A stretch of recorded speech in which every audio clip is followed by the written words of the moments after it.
નમસ્કાર ખેડૂત મિત્રો, આજે આપણે પ્રગતિશીલ ખેડૂત એવા શિવરાજસિંહ ગોહિલની વાડીએ આવ્યા છીએ અને જેમણે કારેલીનો પ્લોટ તૈયાર કર્યો છે. એમાં એમને કયું બિયારણની વાવેતર કરી, કઈ રીતનું ફર્ટિગેશન કરેલું છે એની માહિતી આપણે શિવરાજસિંહ પાસે લઈશું. શિવરાજસિંહ, આપણું પૂરું નામ ને એડ્રેસ જણાવજો. મારું નામ ગોહિલ શિવરાજસિંહ પ્રદ્યુમનસિંહ, ગામ રાજપરા ઠાડક.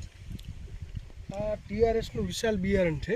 કારેલીનું કારેલીનું છે વિશાલ. હા, અને દર વર્ષ કરતાં આ કારેલામાં ઉત્પાદન વહેલું અને ક્વોલિટી સારી, પ્લસ જે બીજા કારેલાને જે મોટા થવામાં વાર લાગે એની કરતાં ઓછી સ્પીડથી વધે છે. વધારે. પછી બીજું એ કહેવાનું કે તમે જે ફર્ટિગેશન કરો છો, બધા જે ગ્રેડ વાપર્યા છે હા, એ કઈ કંપનીના વાપર્યા છે? એરિસના બધા જ વાપર્યા છે. 35 ને 05234 હવે એ ફર્ટિગેશન કર્યા પછી તમને ઉત્પાદનમાં કેવો ફેરફાર?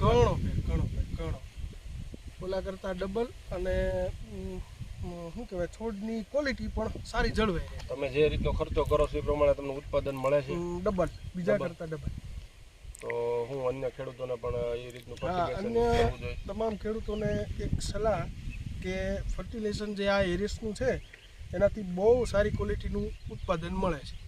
અને આ વેરાયટી તમને ટીઆરએસની જે કારેલાની છે વિશાલ, એ વેરાયટી કેમ લાગી તમને? બહુ સરસ, બહુ.